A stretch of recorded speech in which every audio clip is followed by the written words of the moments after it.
Okay, today I want to talk to you about the chain case on your snowmobile.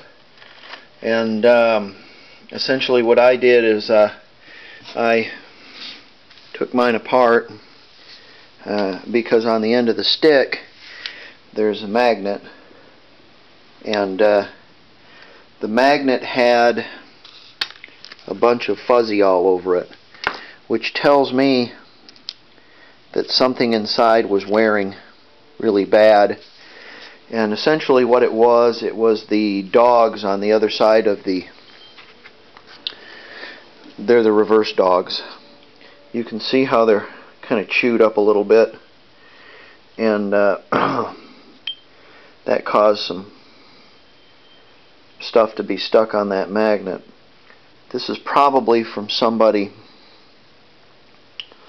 trying to do a wheelie with the snowmobile. That's what I'm guessing, is they're going backwards and then dumping it and then letting it slap into drive, that kind of thing. I don't know, but it wore really hard, and I took a look at all the rest of the stuff in the chain case, and everything looked okay. You need to look at your bearing surfaces. This one's okay. It fits in this little needle bearing right here.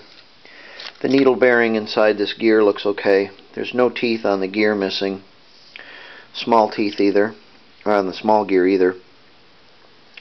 I did opt for a new chain. I looked over my chain and it was okay, but I'm going to take this apart. I'm going to put a new chain in it. Also, when I checked the stick, it didn't have anything on the stick except pieces of metal. Essentially, there was no lubricant in the chain case, or very little, and I wanted to find out why. And of course, why is because your seals go bad after a while. There's a seal on the other side of this bearing, and there's a seal on your disc brake on the other side of this. And I've already taken this thing apart and put it together. There's a bolt here, in which I didn't get the muffler mount. I got to put that back on there. That hole goes in there.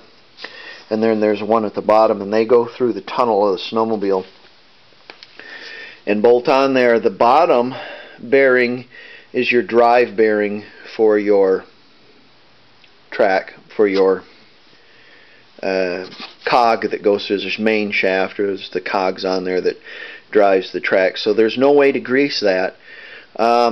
Essentially, I took the caps off the bearings and took a look at them, and they looked okay, so I filled them with grease and then I put the caps back on them.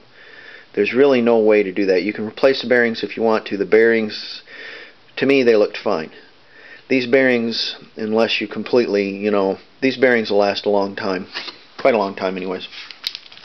On the other side of the shaft, there is a grease fitting where you can grease it.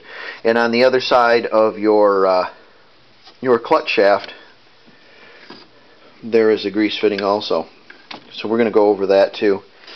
While I was in here and the grease all leaked out and whatnot like that, it's really contaminated this hose really bad. So what I did, this hose really bad. This is your right heat exchanger hose. Goes down to well, it's a radiator is what it is. Underneath the radiators run underneath this. There, I got my fingers on it. And what I did is, instead of buying this hose, which is $130, parts are expensive, I bought some 7/8 heater hose, no, 3/4 heater hose. And somebody's already put a piece of heater hose down there on this piece, already repaired it.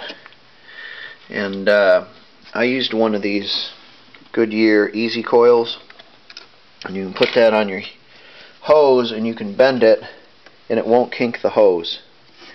So you can get a bend, like a 90-degree bend, and it won't block that. I'll probably have to do it over on the other side also, but a length of 3/4 heater hose and two of these are, $20. Okay, so you can see where the savings would be.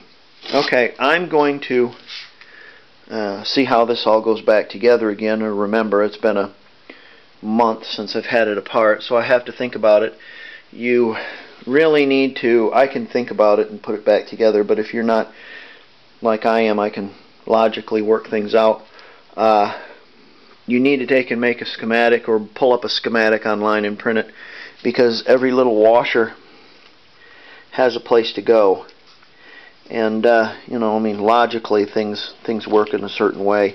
Like the small gear, what I did is I stacked things up, so I knew which way this ring went, I knew which way this washer went, I know which way this gear goes, and so on. So I kind of stacked them up. I think I had that one taped together. But you can do that and bag things, and it's real important to keep things together and bagged, so you'll know how they go back together. Okay, let me get working on this and I'll get this put back together, and I'll show you how it goes back together.